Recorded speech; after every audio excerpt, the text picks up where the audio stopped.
True Footy Podcast, episode 0001. Just quietly opening the door there for 1,000 episodes. I'm joined by my co-host, William Joyce. How are we today, Will?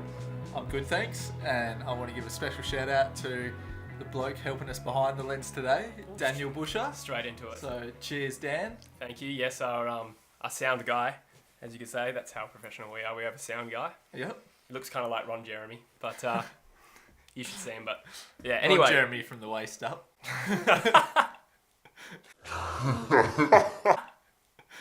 What a start. All right. Now, before we move into the actual football stuff, I think we should give everyone a shout out who's gotten around the page rather so far. Across 3 social media platforms, we've had nearly 900 people get around the page so far, and we haven't even produced a thing. So I just want to say thank you so much, everyone, for just liking the page. Presumably, you just think we're really good blokes. But yeah, when do you think we came up with the idea for a podcast, do you reckon, Joycey? Well, we've both been watching podcasts for a couple of months now. We're both pretty big fans of True Geordie, Redman TV, Joe Rogan, podcasts. Yeah, great podcast. The last podcast on the left I listen to all the time.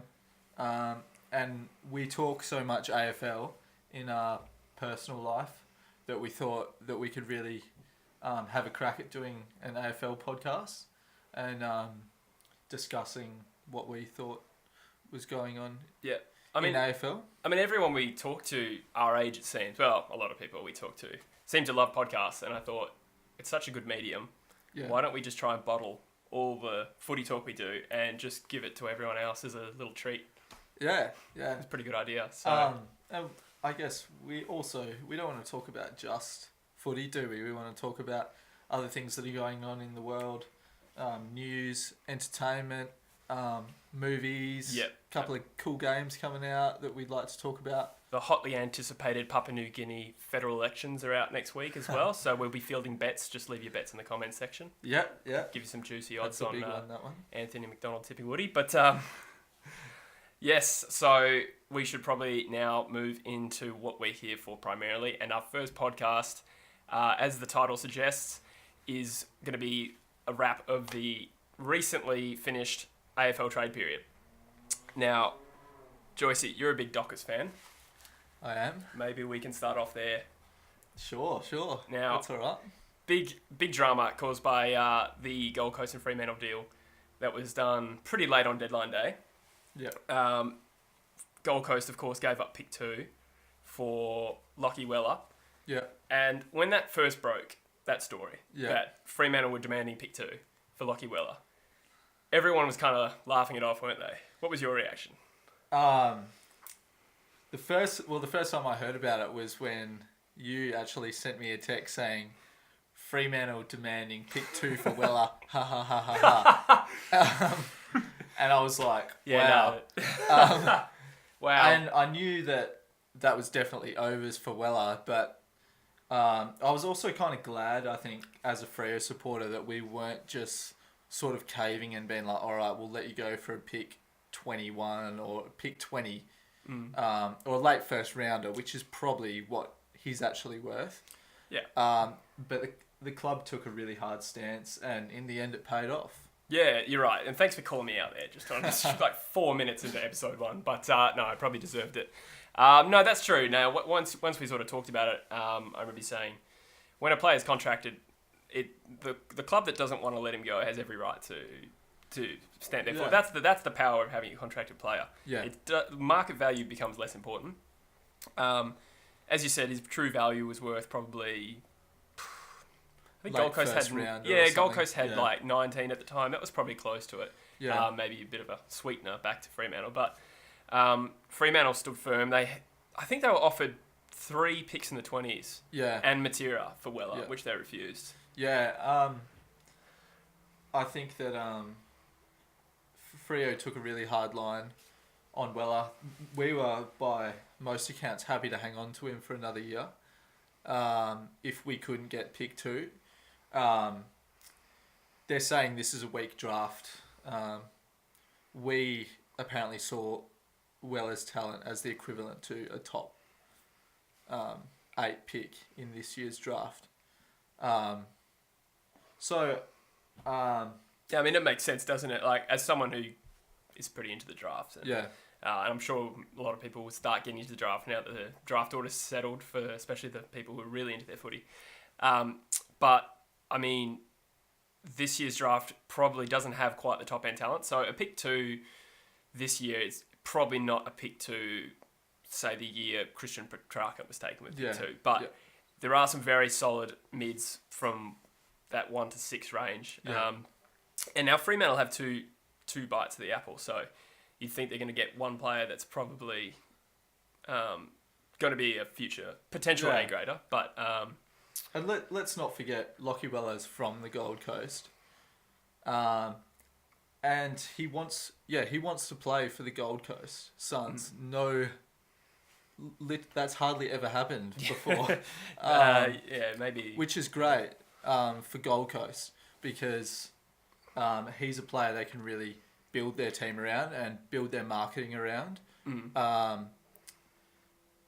And I think that's definitely one of the reasons that Gold Coast have given up the pick that they have given up for Weller. Yeah, absolutely. Now, I'm glad you brought that up. Maybe we deviate the structure we had set up originally, and we'll talk about the Gold Coast. Yep. Yes, you make an interesting point. Now, I think part of their rationale, I think it was Scott Clayton, said the reason they were ultimately able to give away pick 2 was because they had 4 top 10 picks last year. Yeah. And their player retention has been deplorable lately. Yeah. Both Queensland clubs have been bleeding players, especially young, good players. So for them, as you say, it's a potential, maybe not marquee player, but someone who can provide security for them. Yeah. He's a young midfielder who wants to stay. I believe he was drafted from the academy. I know that a lot of the Queensland locals within the team were pretty excited to have him back. So from a morale standpoint, and the fact that, Gold Coast using pick 2 this year, what's to say that pick 2 wouldn't have left in 3 years after the first contract? So, but anyway, Weller aside, another really good deal for Fremantle was the Nathan Wilson deal. Yes. There was a lot of speculation leading into the trade period the Wilson deal would happen. But, it came down to about 3 hours left. Nothing had been done. Sometimes happens. We hadn't heard anything from Brad Lloyd, the Dockers list management. I think a lot of Dockers fans were getting a bit worried. But in the end, that got done. And I think Dockers fans would be really happy to have him on board, especially as with Weller going out. He's almost a like-for-like replacement for Weller. Exactly. They've also brought Brandon Matera in. Yep. So I think they've done... I'm really happy with their trade period as a fan. So to have those 2 top 5 picks, Wilson, Matera, and to lose Ballack, Crozier and Weller, I think that's a really successful trade period. Fairly trade-off. Now, with Nathan Wilson, I'm sure everyone would probably not contend that he's probably going to slot straight into the best 22. Yeah. Onto the back flank, at least. What are your thoughts on Matera? Do you think he will feature round 1 and beyond? I think he will. From what we've seen from Matera, he's got talent. Last year averaged, I think, 2.2 goals per game, which is really good for a small. His problem has always been his fitness. So I don't think he's played more than 16 or 17 games in a season. So he's always got to miss those 4 or 5 games. So I think he will slot straight into the side. But I wouldn't be surprised due to past history if we see him coming in and out of the side a little bit during the year. Yeah, absolutely. Now, you mentioned he averaged 2 goals a game this year. I think he played just over half a season, I'm not sure. But when you extrapolate 2 goals a season, it doesn't sound like... 2 goals a game. It doesn't sound like a lot, but that's a 45, 44 goal season. Not a lot of forwards in the bottom 4 teams actually kick that amount of goals. So while he doesn't have the profile, he was actually putting a good year together. So I think Dockers fans as well would probably like to see that replacement for Ballantyne coming through as well. Ballantyne's been a great servant for the club, but I honestly think he's probably slightly over the hill. He hasn't, probably the last 2 or 3 years haven't been great from Ballantyne. So it's really good to have that replacement in the works. So I think with Walters and Matera up there, that's a really good small forward combination for Fremantle. Yeah, absolutely. Very dangerous. Now, as I said, we talked about the Gold Coast, talk about Fremantle. Now, we should probably move on to the Crows, who were a big player in this year's trade period. Probably not for the reasons they necessarily wanted, but we know that they had big exits. Yeah. Charlie Cameron, of course, leaving on deadline day. Jake Lever leaving very early in the piece. What's your take on that situation? The Charlie Cameron one was pretty interesting, wasn't it? At first, I think they were demanding a top 5 pick for Cameron. Then they said Zorko. Yeah. Eventually, Brisbane offered pick 12. I think Adelaide still were unsure whether to take that. And definitely the incoming of Bryce Gibbs was a catalyst for Adelaide to allow that trade to go through. Yeah. So they've lost Charlie Cameron. He is a good player. But I think pick 12 for Charlie Cameron is still a pretty fair deal for Adelaide. I agree with you. Absolutely. Adelaide lost Lever, Cameron, and I think they got rid of a fringe player in Harrison Wigan. Yeah. But two reasonably big exits there. Yeah.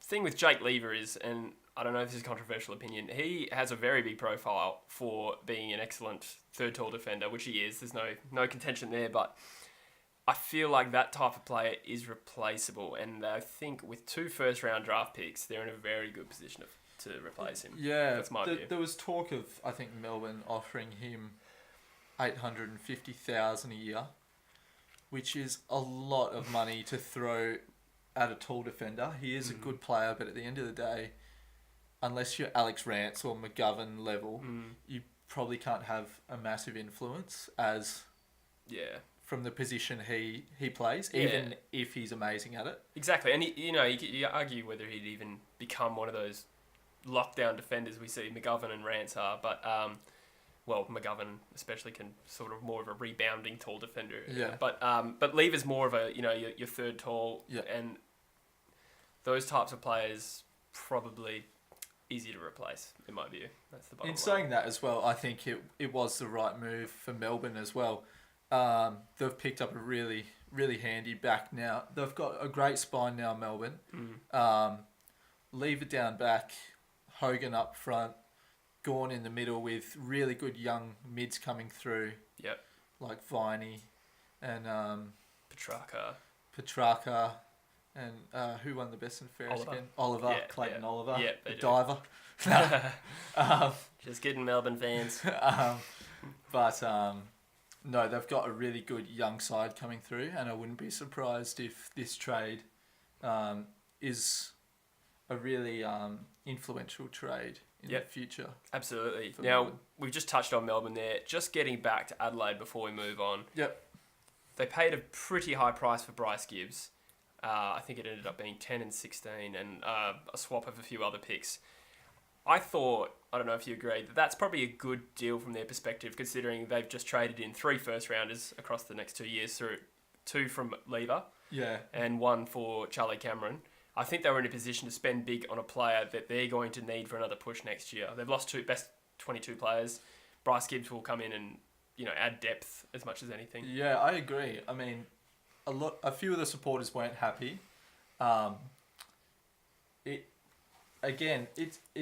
It's similar in some ways to the Weller trade because they're paying overs, but because of the situation that the club's in now, they need that sort of player. Yeah. So that's up to the value of Bryce Gibbs. Yeah. And well done to Carlton as well, because they've done extremely well out of that trade, and from bringing in a lot of GWS youngsters in the last few years. Yeah. Kennedy this year. Silvani really has one go-to place, and that's who are a few GWS rejects. Yeah, so they've got some good youngsters coming through now, due to some really good trading as well. Yeah, I agree. I think this was the right move for them. Gibbs is 28, maybe 29 when the season starts. He wants from his own personal interest, he wants to be at a team that's going to challenge for the flag, and he's not going to get that from Carlton. He played through one rebuild. Yeah. I don't think he's ready to play another one, play through another one. He got very emotional in his interview. Did you see his exit sort of? No, I didn't. Yeah, he burst into tears basically. Yeah, Okay. almost. Yeah. And, he was clearly very, very, upset to leave Carlton. But, clearly he's doing it because he feels it's his best interest to win a flag. And obviously he's South Australian. Yeah, he has personal connections to the club. His dad, for those of you who don't know, was a legend at Glenelg. That's right. Adelaide tried to pick him up as a father-son. Yep. But through AFL regulation at the time were unable to do so, which was a bit of controversy at the time. Yeah. I think Murphy was similar the following year or the year before. Yeah. I can't remember. I think it was the year before. Okay. With Brisbane. Yeah. Same sort of deal. I think maybe a Fitzroy connection there. Yeah. So kind of stole two father sons. Not really, but yeah. But yeah, no. As you touched upon, Carlton now go into the draft with 2 top 10 picks, pick 3 and pick 10. And they traded in Matthew Kennedy, who may not necessarily be a hugely talked about talent, but he was pretty solid at the time. Yeah, a lot of those GWS youngsters they've picked up, not top 10 picks, but if you look at where they were drafted, there are a lot of high second rounders. Yeah. And they're getting him discounted too. I mean, Kennedy exactly. was the first round so himself. I think it's really good business. People want to complain about Silvani stealing players from GWS, but at the end of the day, if he can do it and he's in a position to do it to make Carlton better, why the hell wouldn't you do it? And the risk is on his head, because if they don't come off, and it still very, very much remains to be seen whether that pays off, he's going to look a bit silly. Yeah. It's going to look like nepotism, but a few people are already saying that, but we'll see. Alrighty, now Brisbane Lions is probably the next club we need to talk about. We're sort of jumping around from alphabetical to whatever comes next. So we talked about Cameron coming in. Now, they also lost Tom Rockcliffe as a free agent, opting not to match the contract offer Port Adelaide was offering. Yeah. Beautiful. I think beautiful. Don't edit that out. It was gorgeous. I think the writing has been on the wall with Rockcliffe for a long time. Yeah. I mean, he's been stripped of the captaincy by the players. There's been, rumours for the last, I think, 2 seasons of him being traded. Obviously, he wasn't quite content there.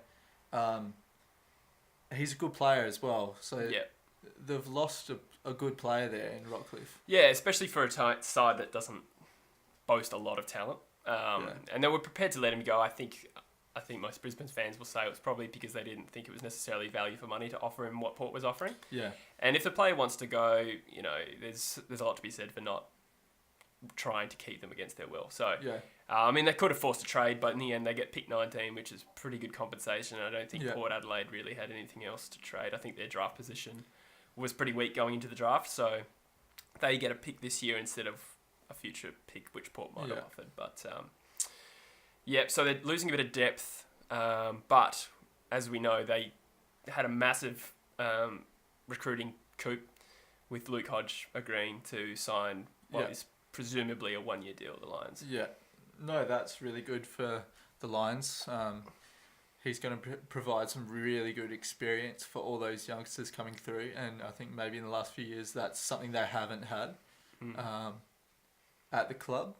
They need some stability. That's what they need. We talked about Gold Coast having retention issues. I think Brisbane's, if you go through, it's probably worse. So if they can get someone who instills a better attitude and he's kind of demonstrating that it's not such a bad thing to go and live in Brisbane, which a lot of Victorian kids and WA kids and South Australian kids for that matter, actually, they've lost players from every state, Brisbane, have struggled with. And, that brings us sort of to the topic of Josh Shackey as well. So sort of bitched out, let's say. I'm calling it. I'm saying it. He kind of bitched out. Yeah, he was... he acted in a really unprofessional manner, didn't he? At the end of the day, I think he obviously wasn't a pick 2, but who knows, maybe down at the Bulldogs, where he's comfortable, his talent can really start to come out, because we haven't seen much from him in the couple of years he's been up there. I wasn't a huge fan of Shaki, no disrespect to him, but as someone, as I said, who gets into the draft a lot, I thought pick 2 was probably was more than I would have rated his worth. Yeah. But at the end of the day, like, obviously key forwards need that time to develop. They're not going to be good players at 20 necessarily. Yeah. I personally don't like it, and I know this is not necessarily an opinion shared by everyone, but I don't personally like it when a player finishes his first contract, especially when he's a high draft pick, finishes his first contract and tries to leave when the club doesn't necessarily ask. Shout out to our unofficial sponsors, Browns. You'll be seeing them a lot in these podcasts. They keep us going. God damn it! What was I talking about? Josh Shaki. Yeah. Don't rate him. Thank you, Daniel. I don't know if anyone heard that. Can you be heard on the mic from there? Possibly. Yeah, I'd say so. Yeah, nice. Good for you, Daniel. I've got a loud voice. Yeah. So Shaki's gone. That was a late deadline deal. Yeah, it was. Very late. Actually, I heard it was 30 seconds, according to Noble, the Brisbane Lions list manager said it was 30 seconds from not being done. So I mean, Queensland, very, very busy last day. Yeah. Unfortunately, they're pretty active every trade period, aren't they? Yeah, well, I guess that's what happens just a fire when players always want to leave, unfortunately. Yeah. Yeah. Absolutely. Now, so there's a team we should talk about because we've been talking about paying overs for players, and there's been one club that's been notorious for this in the last few seasons. We talk about this quite a lot off air, don't we? Yeah. Go on, spill the beans. Collingwood. Collingwood. Last year, I mean, we all know what happened last year with they brought in Daniel Wells, Chris Mayne, Lyndon Dunn. Yeah. For some reason, their recruiting strategy their issues have been well documented. Like as you say, Lyndon Dunn, Daniel Wells not a bad player, but Travis Varco, Chris Mayne. I'm struggling to think off the top of my head. Carneses was another one they traded in. James Ace, you could say, was another one they probably overpaid for in hindsight. But yes, they've sort of added to that list with this deal. Like, I mean, they might not think it's a big deal in isolation, but when you look at for the listeners, I'm specifically referring to the trade they did on deadline day, where they traded a 2018 second rounder for the Swans rookie. Yes, yeah. Now, that is madness for a player that hasn't played a game yet. Yeah, a player that was rookie drafted in 2015 and hasn't played a game yet. In a year where next year is touted to be a very strong draft, is meant to be deep, probably to the 40s and 50s. I don't know why you would give up a pick in the second round for... It doesn't make sense. Whether or not you rate him, it's not even the point. The fact of the matter is he hasn't played a game yet. So if you look at against all the other deals that happened across trade week, look at Harley Ballock, has shown a lot more than that kid. He went for pick 66. Yeah. Now I understand this card might have been contracted, but it's just how badly do you want a player to be able to just send a second rounder for him? There has to be questions asked about the list management at Collingwood. I don't usually like to make predictions really early, but I think poor list management and recruitment is going to cost Nathan Buckley his job. If you ask me, it probably should have already. Yeah, well, I think a lot of people would say that. Chris Mayne's father would be one of them. But there really has to be questions asked about what they're doing. You'd think with the state of their list, they don't have that much youth and talent coming through. You'd think they would be a club that would be really active at the trade table, trying to bring in draft picks, trying to bring in young players. It's like you said, someone like Ballock. Why wouldn't they just put their hand up and say, yeah, we'll trade pick 66 for Ballock and we'll get an okay, good young player that can come through, instead of wasting their time with Daniel Wells and Chris Mayne on the list. It seems like they're topping up. You know, these are the sort of players you recruit when you're pushing for that you know, when you want to strengthen your best 30, let's say, like when, you know, Yeah. they say premiership teams who are built on a best 30, not a best 25, they're recruiting as though they're topping up to pad out their bottom 5 of that top 30. Yeah. But they've recruited like half a dozen players that are probably, you just can't really see being best 22 players in a team that's going to make a premiership tilt. Yeah. So it's almost as though they rate their nucleus really highly. And I get that Treloar and Adams, in particular, are pretty talented players, but I just don't see it. No. And I think they're one team the media really sort of pumps up as someone who's going to rise up the ladder. I just don't see it, Joycey. They're a big club. Yeah. They have a reputation. They're more years than not, they're going to be in the finals. Mm-hmm. I think that there really needs to be a shake-up. Buckley's been given a very, very long leash. And don't get me wrong, I'm not one for who wants. I'm actually quite against coaches being sacked too quickly. Yeah.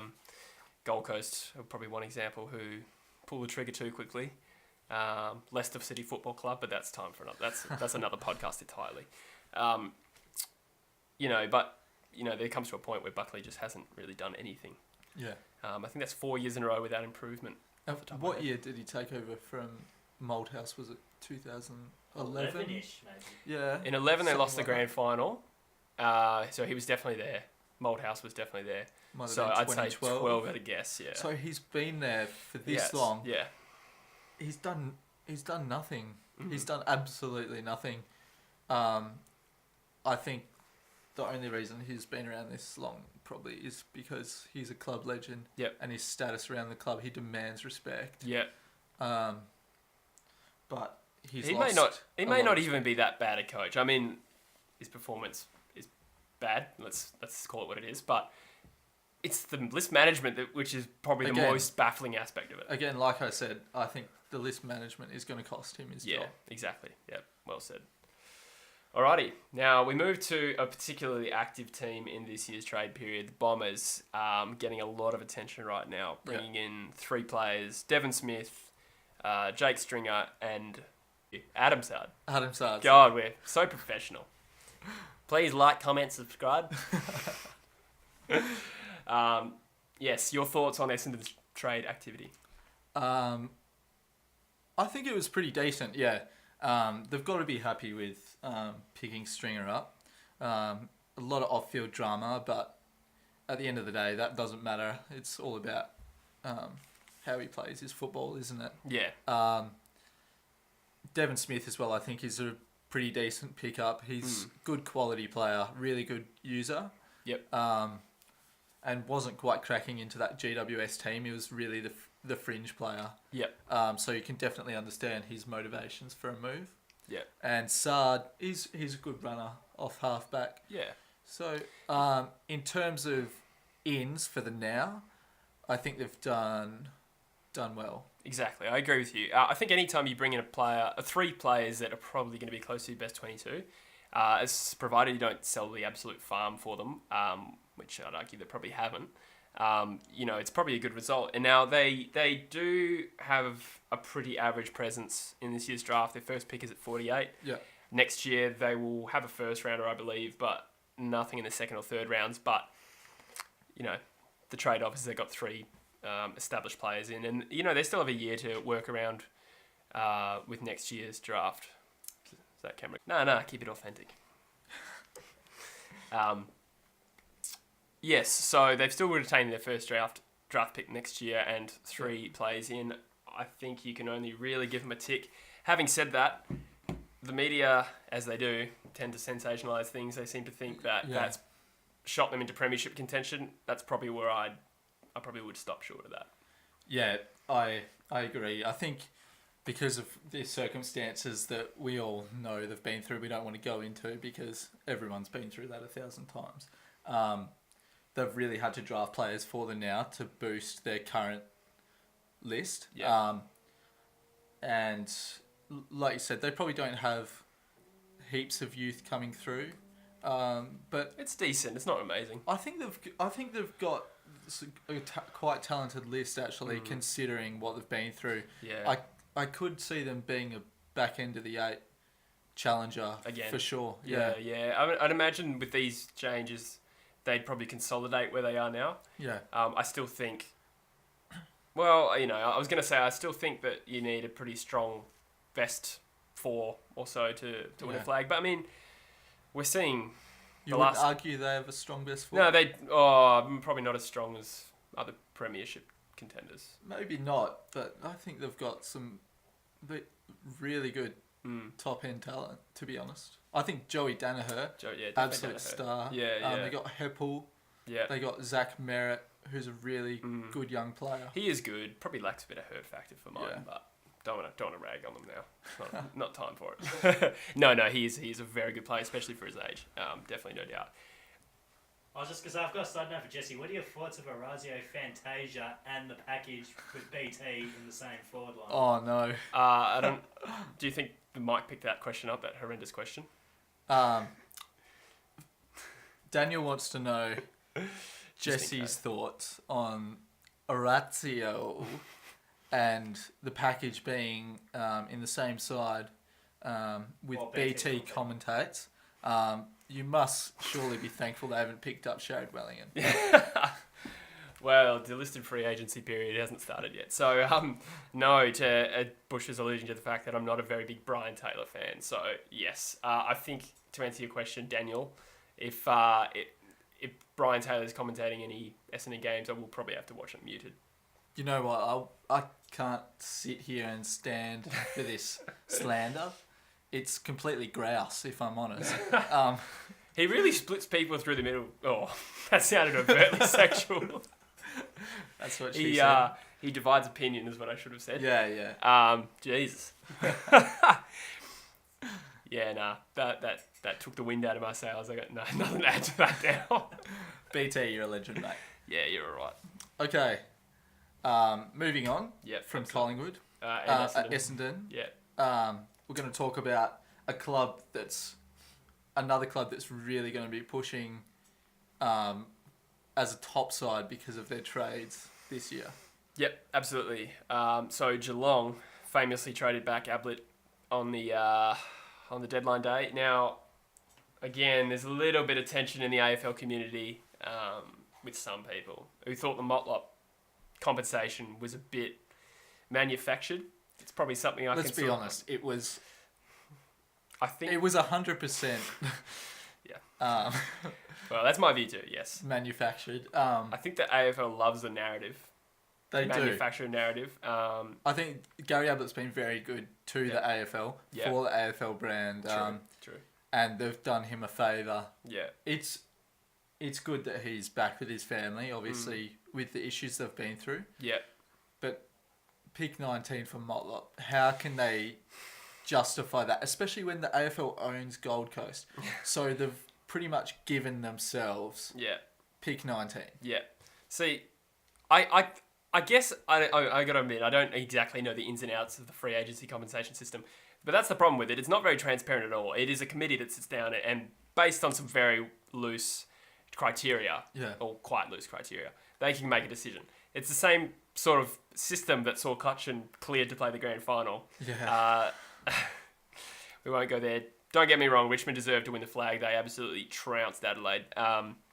So they need to up their control processes. Yeah, well, I don't know. They just, essentially, I mean, like, look, Gold Coast are the team that benefits from the pick 19. Yeah. I particularly I'm not particularly bothered by them getting pick 19. No. I think that's a reflection on how badly they trade and retain players. The fact that they're getting a first rounder, and I'm not that jealous. Yeah. The issue is, and I'm happy to see Ablett get to Geelong, but Geelong didn't really have to give up much at all for Ablett at the end of the day. They lost Lang, who they probably not really too much of a burn for them, but at the end of the day, it made it Made it easier for Geelong to get back, probably the greatest player of the modern era. Yeah. There has to be excitement, though, from Geelong. Their starting midfield next year could be Blitzarves in the ruck, tapping it down to a Dangerfield, Joel Selwood, Gary Ablett, midfield. Mitch They Duncan. got Mitch Duncan Guthrie and Scott Selwood running through. That is a quality It is. midfield. I agree. And I'm going to admit I'm an Eagles fan, and even I'm excited to see that happen. Yeah. It's arguably probably going to be close to one of the best midfielders ever. Yeah. Now, there's been a lot of talk about whether it will be. My personal view is if they don't win a flag as a group, they can't be considered the best ever. I think that still goes to Judd and Cuz and Kerr. Maybe a bit biased, but that's just my opinion. I'll go with that. On raw talent, though, they're probably every bit as talented as Judd, Cuz and Kerr and Cox. But I think they can't really be ranked that highly unless they win the flag. And if they win the flag in the first year, then I'll go back on that, I'll say. Yeah. Probably the best. But In saying that, there's a lot of talk Ablett will actually be played as more of a forward. God, imagine Dangerfield and Ablett rotating through the guts. They'll probably kick 40 goals each. We saw in his last year at Geelong, bit of tension between him and Bomber Thompson. Bomber Thompson chucked him in the forward line, and he just kicked a lazy 55 goals or something for the year. Yeah, he's a ridiculous man. Have you seen him play basketball? Gary Jr. I've heard he's very. He's talented. just ridiculous. It's just nobody should be that good at anything, and he's just good at everything. Yeah. Have you seen him juggle? No. As in, literally, I've seen a video of him just juggling oranges. It's phenomenal. Wow. The guy is ridiculous. Yeah. Sorry, I just completely steamroll whatever you were saying, but I love Gary Ablett Jr. Yeah, for me, the GOAT. The GOAT, yeah. True. He does have a GOAT. As you said, lost Darcy Lang to Carlton. I actually heard an interview with him the other day. Being a young midfielder, I think, and hearing they were bringing in Gary Ablett was really an indication for him. He wanted to stay at Geelong. He enjoyed his time at Geelong. He just knew that being a young midfielder, he was never going to crack that side. Yeah, no, fair enough. I can understand that. And Geelong have shown a real disdain. Well, I don't want to say disdain. It's probably not the right word, but they clearly don't have a very strong youth focus. And their draft presence each year has been, not strong. They're going into the draft this year with 22, 24, 35. It's pretty solid considering. Considering their list, that's a good, still a decent draft, isn't it? It is. It's probably the best draft position they've had for a few years, actually. Yeah. They got Cockatoo with pick 10, but they probably not desperately, they probably need some youth rotated through there. Yeah. But next year, I'm sure it's going to be their sights firmly set on the top 4 and above. Yeah. No, I agree. Alrighty. Now, we talked a bit about the Gold Coast. Not at length, though. We see that... actually, one thing we can talk about with the Gold Coast is I think they have been categorically pillaged by the WA clubs this year. Yeah. Particularly Fremantle. Giving away pick 2. And, we talked about how their strong draft position last year and next year, I think, is pretty strong as well. Yeah. Means that they don't really care about it. But their deal with West Coast as well, I thought was a lot of value to give up. Now, to explain what it was, the Eagles gave away their first rounder next year, which admittedly is a very strong draft, in exchange for the Suns' second rounder next year. So they've just swapped, basically. Now, depending on where they finish, that might only be 10 or 15 spots. Yeah. And to compensate for that, they've also given West Coast 21, 26, and 37 this year. Yeah. They've completely traded out of this draft. The Eagles now have 5 picks in the top 40. We'll get to that a bit later on. But I feel like that was a bit out of depth. Out of balance. Yeah. I don't know if you agree with that. I do. I think... I don't know. It kind of goes against what they did with the Weller trade. They've traded out a high round quality pick to Fremantle, and then they're trying to gain one from West Coast. Yeah, so they're going to have 2 fairly decent picks next year, I guess. Yeah. I think, though, West Coast did very well out of that. Yeah, as a West Coast fan, I'm happy. They are getting criticised a bit for trading out of next year's draft, but they're going to have 2 picks in the top 25 probably. So Gold Coast, they've bought in Harrison Wigg from Adelaide. Yep. and Aaron Young from Port. Yep. Who are both, serviceable players. I wouldn't say anything else from that. Yep. We touched on Lockie Weller. Yep. Who they, obviously paid a big price for, but he's a Gold Coast local. Mm-hmm. He's definitely someone that they're going to market their team around for the next 10 years. Yep. I agree. And I think as much as they played overs, it is really good to see them get a talented young local that wants to be at the club. Yeah, absolutely. As we talked about, they want stability. So while Harrison Wigg and Aaron Young might not be world beaters, if they can come in and play a role for an extended amount of time, you think, if you request a trade to Gold Coast or accept a trade to Gold Coast, you're not going to be leaving again in the next few years, you'd think. Yeah. So if they can get some stability and slowly creep up the ladder. Yeah. That's a huge plus for them because it's something they just haven't managed to do yet. Yeah. No, did my stutter amuse you? No, I agree. Yeah, okay. Cool. So there's another, we want to talk about the other expansion club now. Yeah. And that's GWS. Yep. So how would you assess their trade period? Well, going into it, I was pretty excited to have a draft that GWS didn't have a pick in the first round, to be honest. Yeah. And they've done pretty well in that they have traded their way back into it. Yeah. They've got pick 11 back for Devon Smith from Essendon and sent 24 the other way.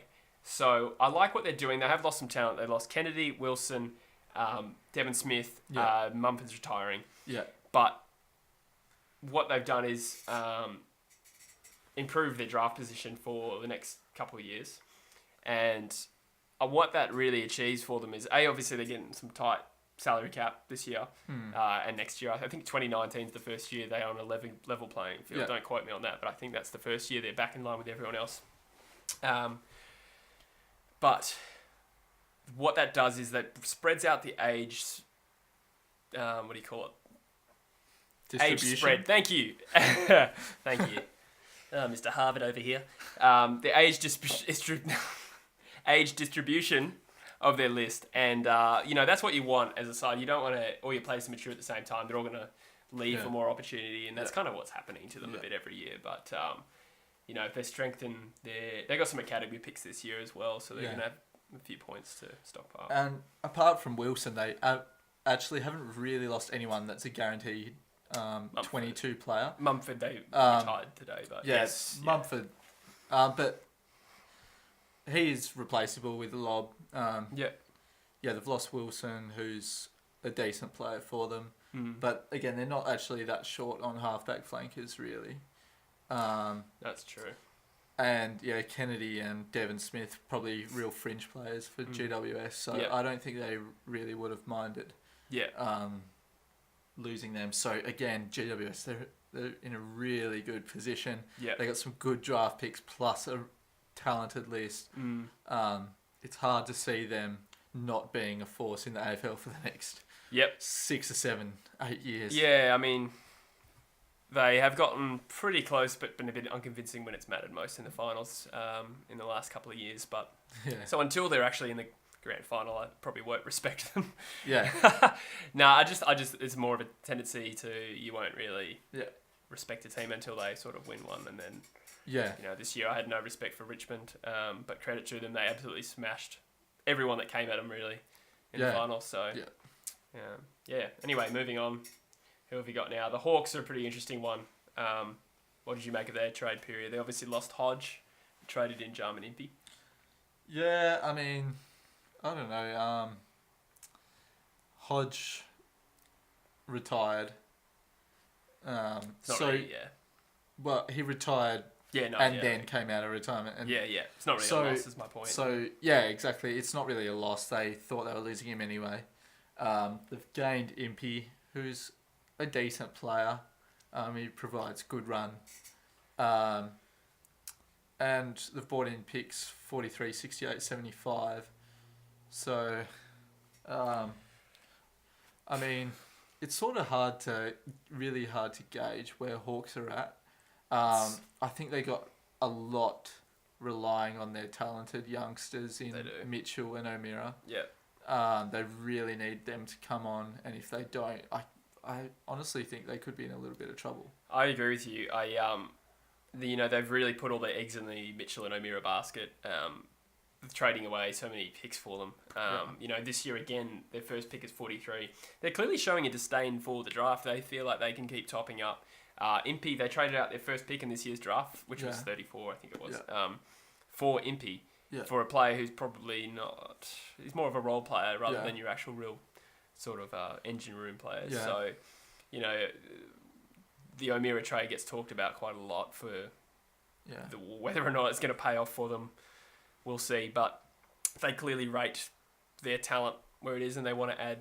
It's almost like they're topping up, really, and feel like they can go indefinitely. But I think, personally, as you say, it could hurt them because, they're not going to have Hodge, Mitchell, Lewis. I mean, in the recent years, we saw them refresh their list around Franklin, the guys I just mentioned, because they were just generational talents almost. But they don't really have them anymore. So, Tom Mitchell was a very good player. Jager O'Meara could be. Interesting times. It is interesting. Only time will tell. It'd be very interesting to see what they do next year with their picks, whether they retain them. I think they desperately need to keep a first rounder soon. They haven't taken one in a while. Like you said, obviously they have really strong confidence in their youth development, and they feel like they don't need those super high draft picks still to mould good players. Yep. And I think Hawks have always been about a really, really well trained team, especially in the last maybe 5 or 6 years. Their processes, the way they play football, is really structured. That's true. Structured around these elite players. Yeah, though, so I think they feel like they can take these later picks, and if they just drill into them, the structure and the Hawthorn way to play football, they think those kids will be able to do that. Yep, absolutely. And I think we're seeing a league-wide push towards playing for the now. We'll talk about North Melbourne in a bit, but I think it also applies to them. There seems to be more of a desire to avoid long rebuilds for a start. You see that a lot now. I think the Eagles are kind of doing that as well by, fast-tracking their draft this year by taking 5 picks inside the top 40. Hawthorn seem to just want to stay at the top indefinitely. That could be motivated by corporate interests. They want to keep up their fan base interested. And once you go down to the bottom, there's no guarantee you'll be up for a long time. We see that time and time again. No, I think you're right. They're definitely teams are going for the now. We've seen with Richmond and Bulldogs, they've both come from nowhere really to win the premiership. Yeah. I think it proves anyone can win the premiership. If you just top up with a few good quality players and you hit your form at the right time and your structures are good, you can be really, really dangerous. Yeah, I agree. I'd say the Dogs won because they nailed a couple of drafts in a row through their rebuilding years. But then on the other side of the coin, you have Carlton, who never really made it out. Yeah. Melbourne, who are just starting to make it out. Maybe they haven't made the finals yet. And then Richmond, who sort of had a few top-ups through Caddy and Prestia, and then bought into a game plan and showed manic pressure in the finals, and that's what won them a flag. So you're right, you don't necessarily have to be the best team list-wise, so I can see why they don't necessarily want to go for that long rebuild. But all right, Jesse, on to Melbourne. Yep. We've talked about Jake Lever. Yep. He's a great get for Melbourne. Yep. They've also gained Harley Ballock. Yeah, a solid deal for them. 31 and 36 in the next draft, which I think is going to be handy gets. Yeah. So how do you assess their trade period? Well, we did talk about Melbourne a bit, as you said. I think they're past the point where their value for high draft picks is reduced. Yeah. So they're prepared to give away 2 picks for a player that's going to play well for them next year. Yeah. They're probably going to be in a premiership tilt next year. They probably feel like they're well and truly good enough now that we've seen Richmond and Bulldogs win it from nowhere. And Harley Ballock sort of comes in to pad out that depth. Yeah. He's a solid player. Like, pick 66 is definitely not reflective of his actual ability, I'd say. Yeah. So I'd say they'd be pretty happy with where they are. And losing Jack Watts, that seems to be something that wasn't really something that probably won't bother them that much, given that the way they kind of shopped him around. So yeah, the Jack Watts one is a really funny one. He's loved by supporters, apparently loved by his teammates, Yeah. but you can't. It really does seem like he was pushed out of that club. Yep. He made a video sometime during trade period, and he did some sort of shout out to a fan and made some comment about how Melbourne didn't want to keep him or something like that. And interesting times. You don't really see it too often where a player gets shopped around. No. But, you know, all the best to him at Port Adelaide. He probably feels like he's at a decent enough club to have a push next year. But yeah, I think we'll elaborate on that. I think obviously it's really good for him in terms of getting a new leaf. He can probably start to shake that expectation of him. He's still a former number 1 draft pick, but I think the Port Adelaide supporters are just expecting A bit less. Yeah, a bit less. Yeah, absolutely. Could be than could what be the a good Melbourne thing for him. supporters were. Yeah. Yeah, absolutely. Now we should probably move on to North Melbourne, who were wildly inactive. You could argue, wildly inactive. Yeah, I mean, the only thing we really heard about was Swallow to Gold Coast. Yeah, I mean we know that they made a huge play for Josh Kelly and Dustin Martin, which were pretty much out of reach before the season ended. So, but you know that's another example of a club that's going for the now. You know, I'd say North Melbourne haven't even started their rebuild. You know, last year they got a pretty good young player in Jai Simpkin in the draft, but you know, I feel like this is the first year they should really start building towards something, and they offered up, you know, presumably 2 first rounders. So. For Kelly especially. So. Yeah, I got to say I don't rate their list North Melbourne, and it's really hard to see sort of where their improvement is going to come from. North Melbourne. They really need to nail their draft picks. They got pick 4 and 23 this year. They do. We did see, actually, what they did do this year, which was somewhat clever, was they did stockpile picks for next year. Now, I believe they've got some academy and father-son players. Joel Crocker, Nick Blakey, Bailey Scott, and an academy member, Taron Thomas next year. So they're stockpiling points. So I can see why that was their focus. Yeah. So next year they probably feel there's an abundance of talent, but... They've definitely... shaken off a lot of the seniors in the last couple of years. Ruthlessly, you could say. But at the same time, I understand it because Sam Gibson, while he's serviceable, I don't think he's going to be a player that's going to spark a rise up the ladder. I was happy for him to make it to the Crows. That's something we haven't talked about yet, but traded for pick 91 at the last minute, really. You know, played something like 130 games straight and... longest active streak. Thank you, Busher. He said it was the longest active streak of a player. Wow, that's it's really impressive. It was really good to see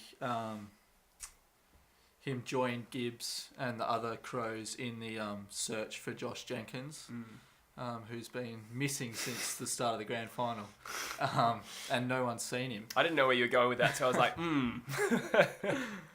yeah. True. No, but I think North is going to be an interesting club to watch in terms of what they do in the next couple of drafts and the next couple of trade periods. Yeah, I would advise patience, in my extremely qualified opinion. But I think they need to get that talent first. I don't think they even have it on their list yet. I agree with you, even though I don't think patience is a quality Brad Scott possesses. But well, I mean, he's got to balance that with his own career, doesn't he? Like, if he just keeps finishing last, they're he's gonna be on some strife, and we see that all the time. Coach motivations overlapping what's the best interest for the team. But we'll keep an eye on their rebuild for sure. And they've got pick 4 as well. So that's a decent pick. They could really pick up a good quality player.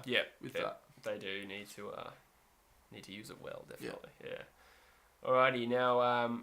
We talked a little bit about Port Adelaide as well, and they're probably one of the most talked about clubs coming out of the trade period. Did some very good recruiting through free agency. They picked up, obviously, Tom Rockcliffe and Stephen Motlop for something that only cost them salary. And then traded in Jack Watts. Now, the same principle applies for me for Port. I don't necessarily think this shoots them into contender status. No. What about yourself? I agree. I think a lot of people are jumping the gun on Port. It's just something you do straight after trade period when someone's active. It is. Jump straight on them, but- Motlop and Watts both can be very good on their day, but they're both inconsistent players in their form so far. They've brought in Rockcliffe, to be fair, really good player. He'll just about give you a really good contested game every week. He adds to what is a very solid midfield. There's no doubt about that. But in saying that, if Watts and Motlop do hit their straps, and a couple of the other Port players do hit their straps, I think Charlie Dixon played some really good games of footy this year.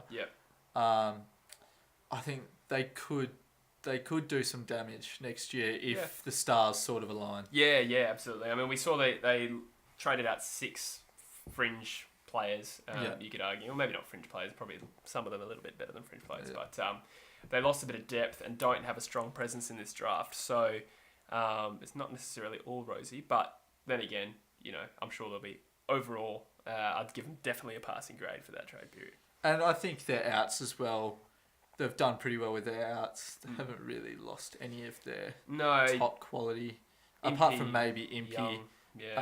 Who, I mean, again, I think that definitely can manage, especially now they've bought Motlop in. Exactly, Rockcliffe replaces Archie. Motlop's almost a like-for-like replacement for Impey, really. Yeah, absolutely. And we know that he can be devastating on his day, if in a good team. So, well, you proved, Port.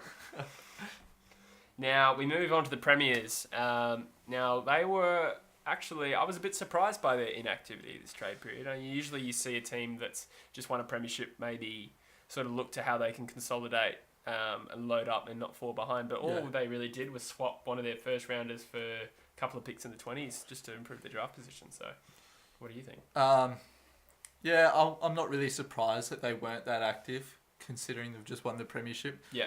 Obviously, they've had a lot of confidence in the current squad. Yeah.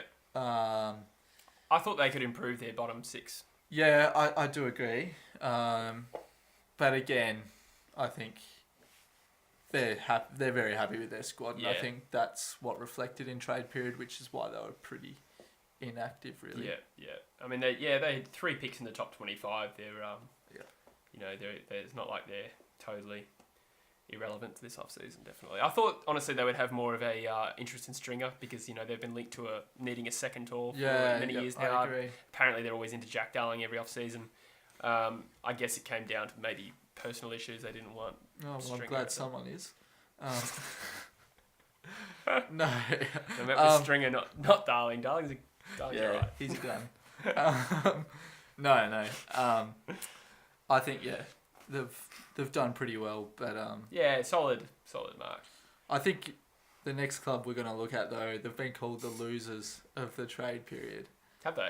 They have been called the losers of the trade period. I haven't actually heard that, but yeah, right. Why do you think the St Kilda Saints are the losers of trade week? Trade period. Well, that's not necessarily my views, but true. I think just the draft picks coming in. I think a lot of people think St Kilda are good, but they just need some good youth top up. Yeah. Especially through the guts. Yeah, and they didn't really get that. No, I mean, they were linked to Gaff throughout the season. He's contracted player, so it's really hard to prize players from, especially a club like West Coast, which is not a selling club. They don't really like to give away contract players, especially when they're required. So, I think they also had a pretty hard crack at Sloane, which would have been a massive get. But, I thought, honestly, like, going into the draft with picks 7 and 8, I think you got to be happy with that, personally. No. They got Hawthorn's. This is Hawthorn's first rounder that they have. Yeah. Which ended up, being pick 7 or something. So, they're sort of profiting off last year's good deal. Yeah. Part of the Tom Mitchell or Jager O'Meara deal. Yeah, no, they'll be really happy with 7 and 8. Yeah. And they could pick up some quality. Like I said, I really think they need to use 7 and 8 in the guts. Yeah. On midfielders. Yeah. Definitely a few good midfielders in that range, I reckon. So which we'll elaborate on in our draft podcast. They're definitely an interesting one, those Saints. I feel like I like their list, but I still could see it going either way. Yep. Fair enough. I agree. Now we move on to the Swans, who are another relatively inactive team, other than, as we talked about that Collingwood deal where they flipped that rookie for upgrading their third to a second. So a pretty quiet one from them. I think they had some interest in Jack Watts, but I guess they felt they didn't really have any pressing needs. Again, I think similar to Richmond, I think they're obviously just really happy with their current list of players. They're pretty strong across the ground, so... Pick 14 in this year's draft as well, so, they can add to a pretty good young nucleus of... And they've got a great history of youth development, Sydney. They really seem to just keep developing young gun, especially midfielders. And again, I think similar to Hawthorn, they're a team that teaches kids to play the Sydney way. And that's true. They seem to have a miraculous culture where they can retain players. They can take reject players and turn them into role players at the very least. They're probably back in their processes to just recruit through the draft. Absolutely. But after Sydney, I know there's a team you've been desperate to talk for the whole time. Why do they start with W? Why do they have to be right at the end of this? It's the Fremantle Dockers. It is again. No, it's their bigger brothers. It's the West Coast Eagles. So, as an Eagles fan, Jesse, were you happy? I'm guessing you'd be pretty happy. I was. We linked to Archie throughout the off-season. I think we got pretty fair value for him. We downgraded our third rounder next year to a fourth, which is probably a fair deal for a player who does have some upside. And the Eagles, obviously losing Pritis and Mitchell, have two midfield spots to fill, and I think Archie has an opportunity to come to West Coast looking for more opportunity. I think he's got one to cement himself as a 20-game midfielder next season. Yeah, I think the Eagles have done really well. We touched on it earlier. I think it's 5 picks in the top 50. Yeah, top 40. Top 40. Yeah. So, that's really good for the Eagles. Especially, I think they definitely need some youth talent coming through. Absolutely. Maybe a few of the draft picks in the previous seasons haven't quite paid off. Yeah, I mean, look at last year when I'm actually, as an Eagles fan, very happy with last year's draft. Yeah. Now, we saw Willie Rioli, Daniel Venables, and Jake Waterman all very close to a debut when they were fit. Yeah. They all missed probably close to half a season, in some cases more. So we really haven't benefited from last year's draft. And I think that's added to the impression that we haven't got much youth. And don't get me wrong, I think we could always add more youth. I'm glad we're taking 5 picks.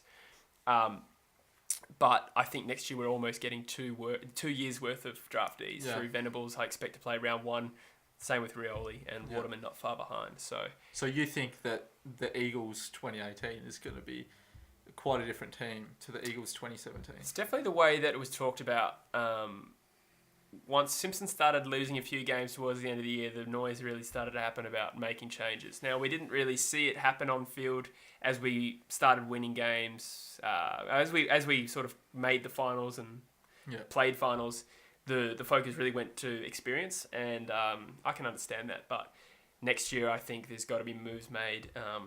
Some players clearly not quite up to it, and I think some ruthless delistings coming up. I think Sharad Wellingham and Josh Hill might be done personally, but I mean, the Eagles are a team that it's really strong at the ends of the ground, and probably quite weak, to be fair, in the middle. Absolutely agree. So I think they could really do with a couple of young midfielders, maybe possibly another small forward thrown in there. I feel like we've got Rioli. Hopefully adding Liam Ryan in the draft this year is just one of my personal hopes. Not really a small forward, more of a medium marking forward, but through the guts we have had a problem replacing Judd Cousins-Kerr. Ever since then we've drafted midfielders in most first rounds in the last 10 years, and they've either not come on, moved to another club, or have developed into a flanker. So in saying that though, you're lucky because the midfield is the easiest position to draft for. Tell that to Craig Boswell. Nah, I love you, Vozzy. It's harder to draft talls. Talls are very rare, especially in the last couple of years. And you've got good talls. Tall development has been outstanding. Especially in the defense. Yeah, McGovern and Barras were... Barras was pick 44, 43. McGovern was a rookie pick, just a fat kid from Albany. Turned Callum Sinclair from mature age. Ruckman made a grand final team. And we have had either good luck or good development processes in that area. I really don't know. Yeah. Yeah. So, to sum up on the Eagles, very happy we're taking 5 picks. Think we need to nail them, but you could say that about any club going into the draft. I agree. I think it's been a good trade period. Yep. Cool. All right, now we move on to the last club that we haven't talked about, the Doggies. Coming off the back of a very disappointing season, you'd have to say. Probably a classic case of premiership hangover. Yeah, I think a lot of the players that were in form last year throughout that finals series were out of form this year. Like you said, a bit of a premiership hangover, but they've got a good talented list, and I really expect them to shoot back up the ladder this year. Yeah, I think they definitely have the potential with Bontempelli, McRae, Caleb Daniel. You could go on. They've got a reasonable presence in this year's draft with 2 picks inside the top 16. Yeah. They've added Crozier, who has potential, as does Shaki, and Trent Grove is a free agent. So just a bit of consolidation, a bit of adding to the depth there, and I think that's a passing grade for the Dogs, considering Stringer was not really an option to stay, and pulling off Shaki at the last minute is sort of for a second rounder as well. Yeah, he's a player. former pick 2. Yeah. Contracted player, which always makes it harder to get players at a discount. Yeah, so the Doggies have picked up Shaki and Boyd in the last couple of seasons, 2 players who might not have reached those heights yet as talls, but they've both got, I think, quality and talent. So under the right circumstances, I mean, we saw what Boyd did in that grand final. That's true. So under the right circumstances, they could be really onto something. Yeah, and they must have faith in their drafting at the moment because, as I said, they just nailed like 3 or 4 drafts in a row and built a premiership team out of a lot of kids. So I love their recruiting strategy of aiming for players who have at least one elite quality. Yeah. I think that's paid off for them. Such a fast moving team, especially with their hand passes. Yeah, their hand passing I get called throwers, but is great, isn't it?